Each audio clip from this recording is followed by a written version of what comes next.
Truly, truly, I say to you, when you were young, you used to dress yourself and walk wherever you wanted. But when you are old, you will stretch out your hands, and another will dress you and carry you where you do not want to go. This he said to show by what kind of death he was to glorify God. And after saying this, he said to him, "Follow me." Peter turned and saw the disciple whom Jesus loved following them, the one who also had leaned back against him during the supper and had said, "Lord, who is it that is going to betray you?" When Peter saw him, he said to Jesus, "Lord, what about this man?" Jesus said to him, "If it is my will that he remain until I come, what is that to you? You follow me." So the saying spread abroad among the brothers that this disciple was not to die. Yet Jesus did not say to him that he was not to die, but if it is my will that he remain until I come, what is that to you? This is the disciple who is bearing witness about these things and who has written these things, and we know that his testimony is true. Now there are also many other things that Jesus did, were every one of them to be written. I suppose that the world itself could not contain the books that would be written. What are we preoccupied with this morning? Are we preoccupied with what others are doing? Two shopkeepers were bitter rivals. Their stores were across the street from each other, and they were always keeping track of each other. Who was selling, who wasn't selling. If one of them got a customer, he would smile in triumph at his rival. One night an angel appeared to one of the shopkeepers.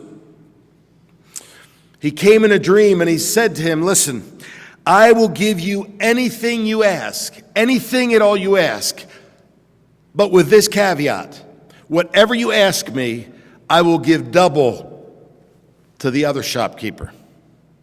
So you can ask me for all the riches you want, and he will get double the riches. You can ask me for anything you want, he will get double. You can live a long and healthy life, just know he will live twice as long as you do. What is your desire?" And the man frowned and he thought for a moment, and then he said, "Here's my request. Strike me blind in one eye." That's competition. And that's morbid, isn't it? Comparing ourselves to others is a driving force in our lives. It's so much more of a driving force than we would ever even care to admit. In fact, we often evaluate ourselves based on what other people are doing and how other people are doing. If you think the last one was bad, listen to this one. Irish novelist and playwright Samuel Beckett received a lot of accolades for his work, but not everyone was happy with him. His wife was terribly envious. She was a writer as well. She was full of jealousy over all of the accolades that he was receiving. Well, one day in 1969, his wife Suzanne answered the phone and she listened for a moment. She spoke briefly and then she hung up. And then she turned to Beckett and with a stricken look whispered, "What a catastrophe." Was it a devastating personal tragedy? No. She had just learned that Beckett had been awarded the Nobel Prize for Literature. Green with envy. See, the comparison game never ends well. It never ends well because there will always be someone that has more, that does better, that is more talented, right? There will always be someone like that. It will never end. The comparison game only leads down into a black hole. But unfortunately, this is the way the world works, right? Children are born with this. You can have a toy sitting there and have your child ignoring the toy, and they won't play with it for days and days. But then they have a friend over, and that friend grabs that toy, and what is the only thing they want to play with? They want to play with that toy, right? Because somebody else is interested in it. This is how we roll, folks. There's this sinister comparison game that we play, which speaks to our identity. Are we better or are we worse?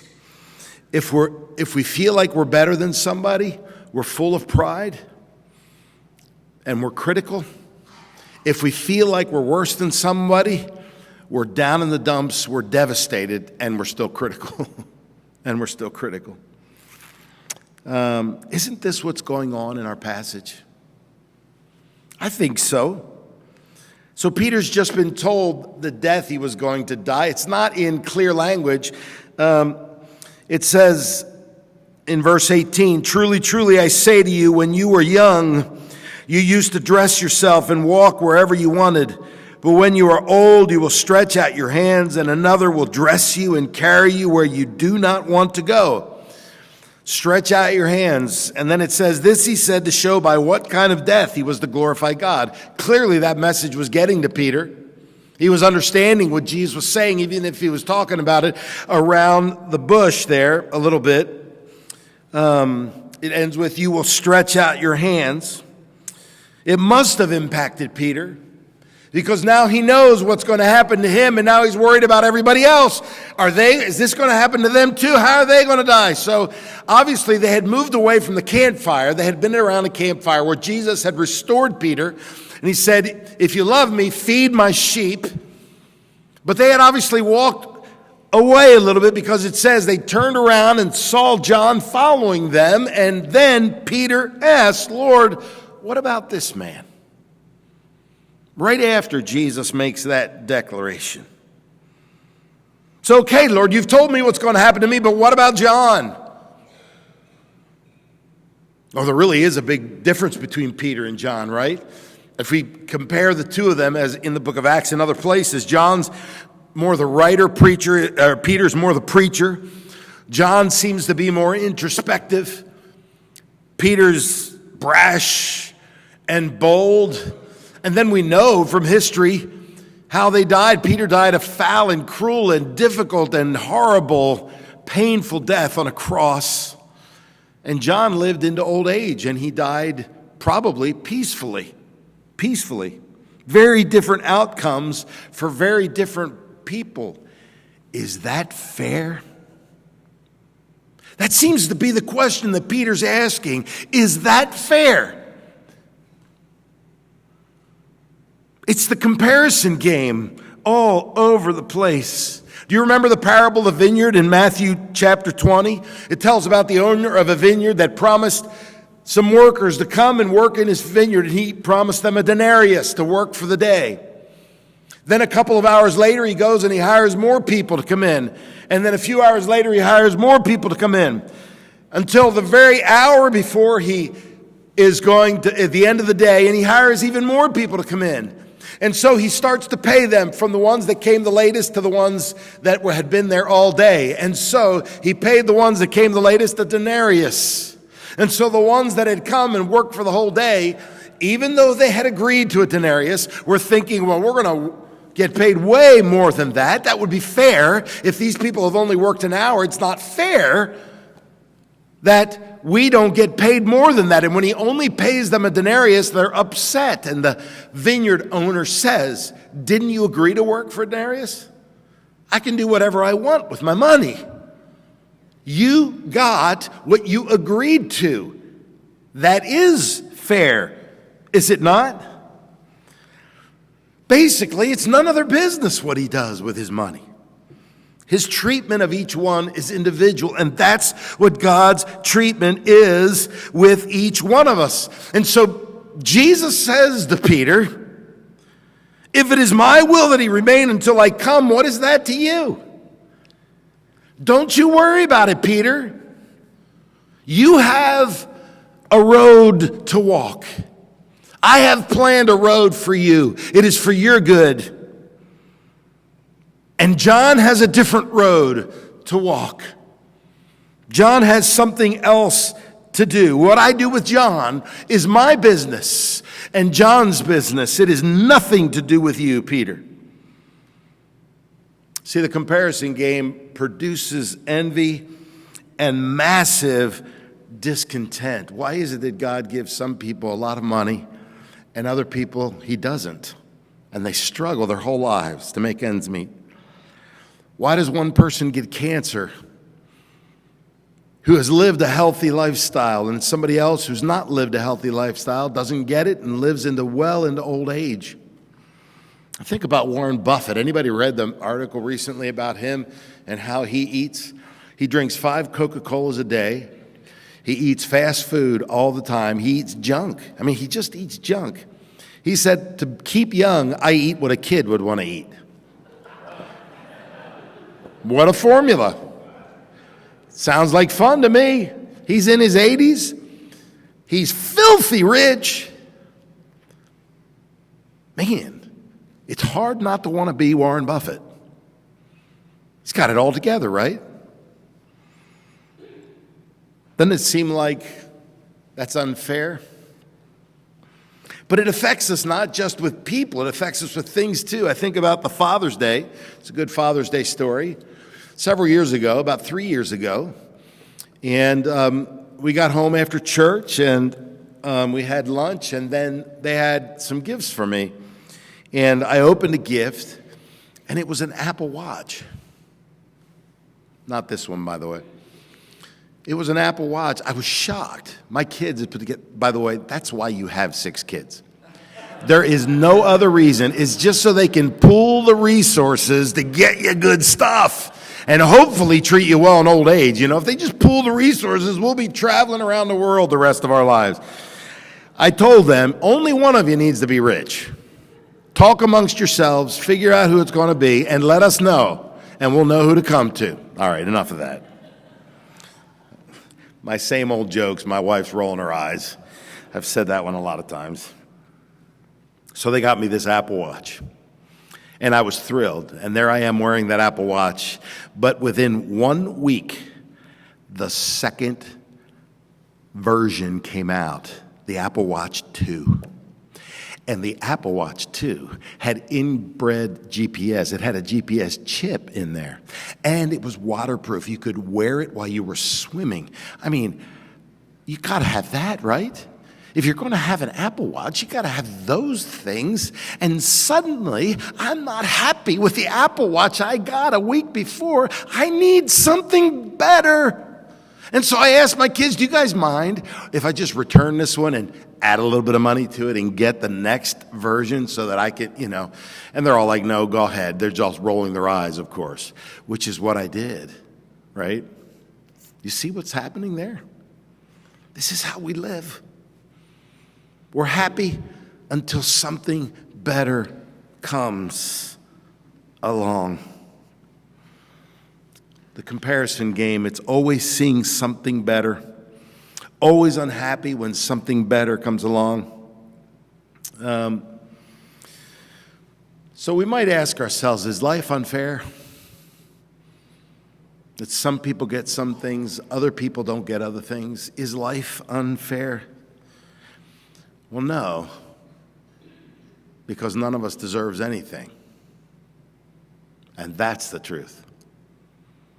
None of us deserves anything from our God because the human race turned away from Him.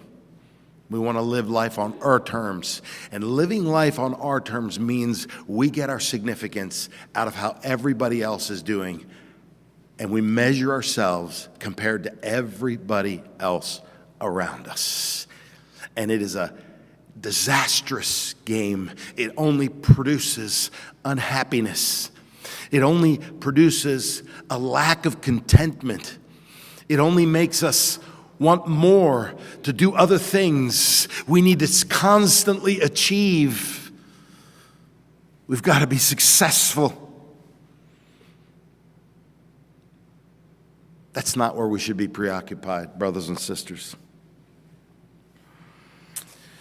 Number 2, are we preoccupied with Jesus? So in our passage this morning, it was supposed to include verses 18 and 19 too. I don't think were read today, but you can look at those if you have your Bibles.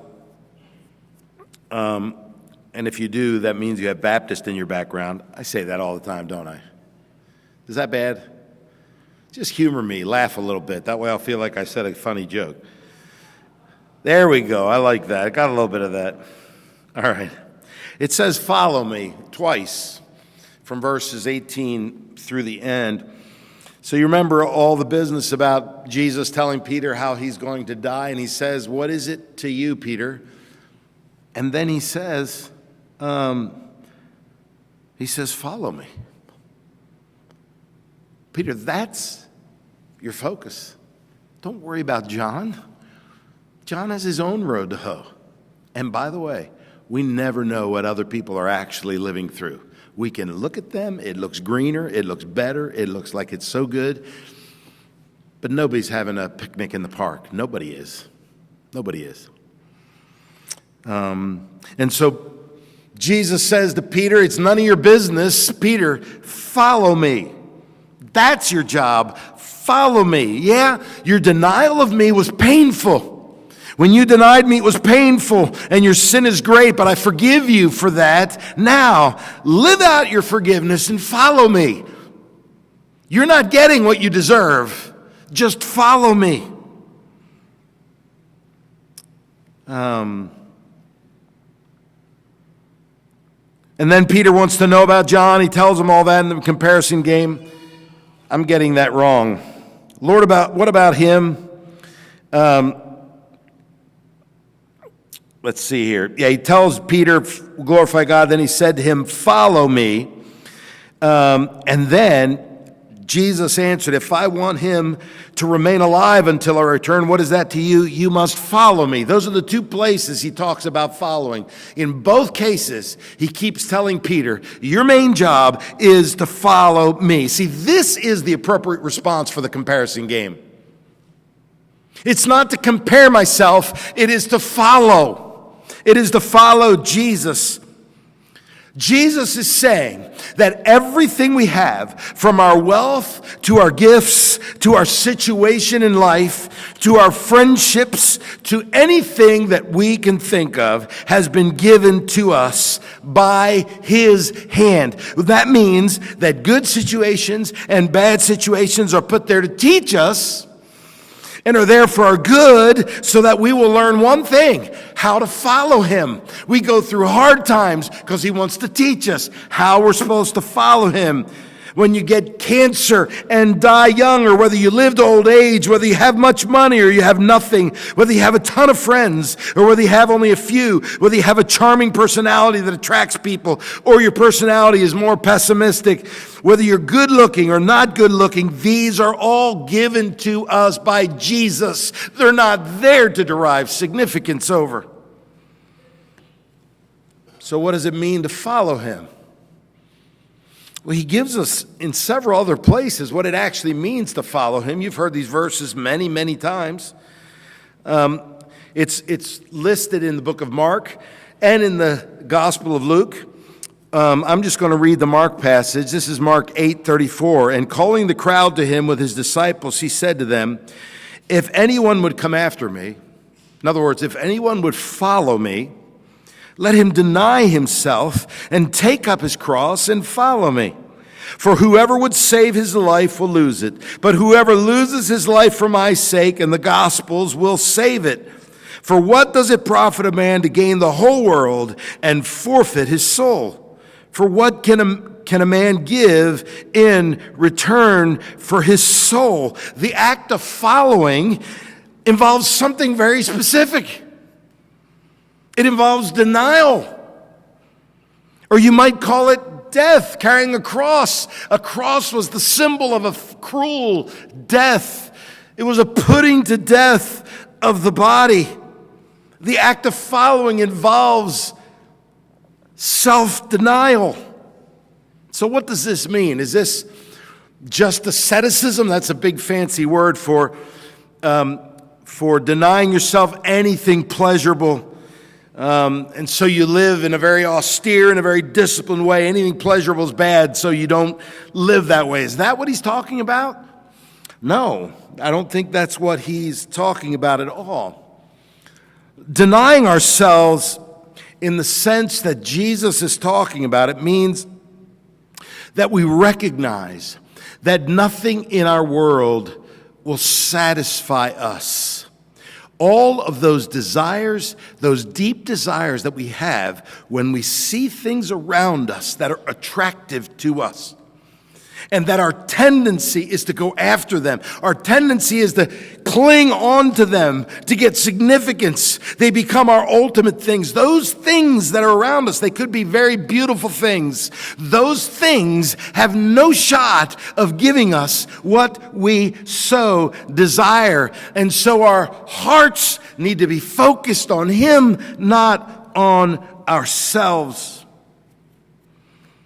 It means that we recognize that nothing in this world will satisfy us. Nothing in this world will give us ultimate happiness. Nothing in this world will give us significance.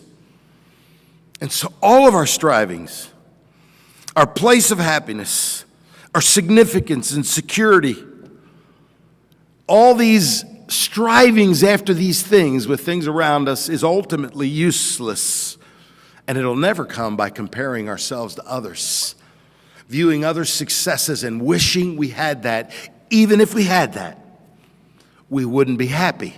Even if we got what other people have, even if we had more money, even if we were the best looking person in the world, even if we were the smartest, even if we were the most talented, even if we were the most famous and people were around us and seeking us out and wanting to know us, all of those things, none of that will give us what our hearts so deeply crave and desire. And so it's a turning to Jesus and finding out what He wants. Because He not only knows us because He made us, but He knows what we need. He knows everything about us so more intimately than we know about ourselves. So here's the kicker. We have no clue what we really need. That's the honest truth. How many times have we gone down a road to be so disappointed by it? How many times have we achieved a dream to be disappointed by it? When I was younger, I spent nights pining about wanting a motorcycle. And I would pray about it and pray about it. It would be just the greatest thing since sliced bread. It would be so great. And one day, voila, somebody gave me one. Can you imagine that? It's like God saying, here. And it was awesome for a little while. But then I wanted a better one, because that one was just so-so. You see how this game works? We don't have a clue. We go down roads. We push ourselves down roads. We think we want this. We think we want that. And when we get it, it's not what it was all cracked up to be. You see star after star after star in Hollywood saying, well, it wasn't what it was cracked up to be. The happiness isn't. I've got everything I want. I've got all the money I want. I've got all the fame I want. I can go anywhere I want. I can do anything I want, and I'm still not happy. There have been so many that have said that.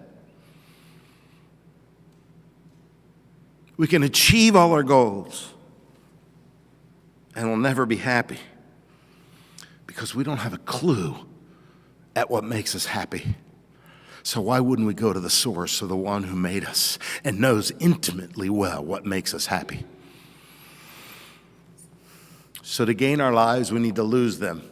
Losing our own understanding of what we think we need and dying to that. And saying, whatever Jesus says I need, it may sound counterintuitive. It seems like it's wrong, that I've got to serve other people, that I've got to give myself for them, that I've got to unburden my soul and confess my sin and get those things out there. It seems so counterintuitive. And He says, know the truth, and the truth will set you free. And He says, when you're serving someone, you're the most happy in the world. It's all so counterintuitive. This thing is upside down, and yet, how's the comparison game going for you? How much happiness do you have? Paul gives us better insight into what it means in Galatians 2:20. I've been crucified with Christ. It is no longer I who live, but Christ who lives in me. And the life I now live in the flesh, I live by faith in the Son of God who loved me and gave himself for me. What it means is that I come to Christ, and when I come to Christ, my old self dies. It dies on the cross with Christ. My life now is found in Christ. But see, there's this issue because my old self keeps rearing its ugly head. Yeah, it's a defeated foe, but it's still there and it's still causing havoc. It still produces flack in my life. And it tells me that I've got to protect my reputation and that the definition of success is money, status, or popularity, or brains, or good looks, and many, many other things. It keeps telling me these things. It keeps pounding them into me. It doesn't help that every single day on the TV, it's pounding it into me. It's pounding it into me. Every time when I've gone to school, it's pounded it into me. Everywhere I go, to the grocery store, no matter where I am, it's being pounded in me. This is what's being told us. You can find your status and your success in all of these things, and yet there's that still small voice that's saying it's a lie. It's just a lie. But I listen to the pounding voice in my head, and it takes me down a very dark road of victimhood, and I feel like I'm a victim of somebody's evil, and I compare myself to others, and I'm feeling bad about myself because at the end of the day, I feel like I don't measure up, and I have self-loathing, and I compare my family to other families, and they look good. I think one of the worst things about Facebook is that everybody puts their kids on Facebook, and they look like the ideal family. I know a family that looked like I envied them. They were all together. They lived near each other. I envied that their kids were nearby. I always envy that. My kids are a long way away. They just seemed to be so together until it was discovered that the father was a sex addict and he'd been doing this for 30 years and he'd abused and now he's in jail. And yet, God has used the whole thing to turn the whole thing around. It's starting to turn. You see, we can go down a road that looks and feels, and with every fabric of our being, it feels right. This feels so right. And it leads to darkness. We're clueless about the right path. What we're not clueless about is the one that's leading us there. We're not clueless about the one that's leading us there. The one who came into this foul, dark world and gave his life for us. He died for us so that our debilitating comparison game would die. And he counts us as his sisters and his brothers. Why would we want to live for the old stuff when all it does is produce misery? Why do we continue down the road of trying to impress one another or act like we've got it together? Why would we go down that road? It's the path of complete and total darkness. I was having a conversation with Ward Bursley, our resident West Pointer, one of them now. We were talking about soldiers and what it takes to be a good soldier. And he was recalling an article. In fact, he sent it to me by a veteran of Afghanistan named William James. William James had been on a 12-month deployment to Afghanistan, and very early in the deployment, they'd had a very bad battle. Well, they'd run over an IUD, and there were 4 vehicles in their convoy, and one of them had been blown apart. People had died there. And how hard it was to lose comrades in the deployment. And after the whole article, he describes the whole article, and then he talks about what it really takes to be a good soldier. He compares it with the Vikings of all people. This is what he says. On a final note, the Vikings had it right. Once you accept death and embrace combat, There is no better high in the world. Complete and utter freedom from all the nonsense of our world. One task: protect those to your left and right. Nothing could be so hard and yet so easy. And then Ward, in his email to me, summarized it this way: it is a lot like what Jesus tells us. You must give up your life to gain your life. Brothers and sisters, once we accept death of our old selves, there is no better high in the world. Complete and utter freedom from all the nonsense of the world.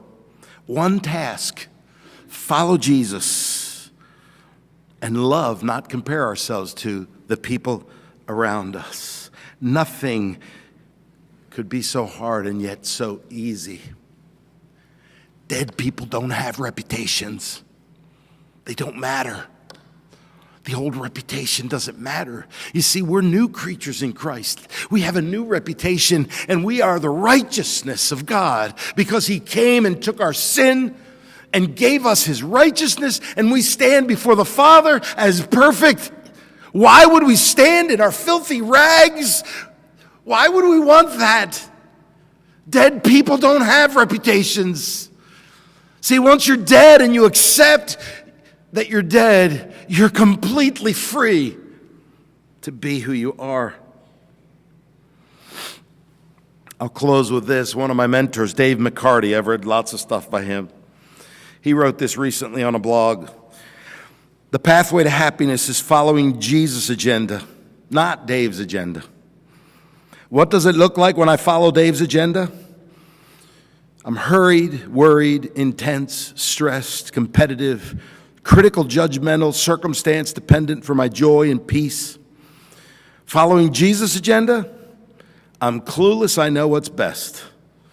Confident Jesus knows. Curious, expectant to see what He does next in me, others, and circumstances. Thanking Him for everything, especially the hard. Enjoying Him and His genius plan for everyone and everything, just as things are. Experiencing an otherworldly peace that defies description. Problem is, I never follow Jesus' agenda unless Jesus' Spirit is working in me, freshly convicting me of the sin of independence. Following Dave's agenda, I get zero credit, zero glory for those times I'm freshly following Jesus and His agenda. Ah, the bliss of Jesus' dependency. There has been no one that has been so concerned for our welfare as Jesus, and there has been no one that has loved us just as we are, like Jesus. It's about Jesus. This is the gospel, and it changes everything. Let's pray.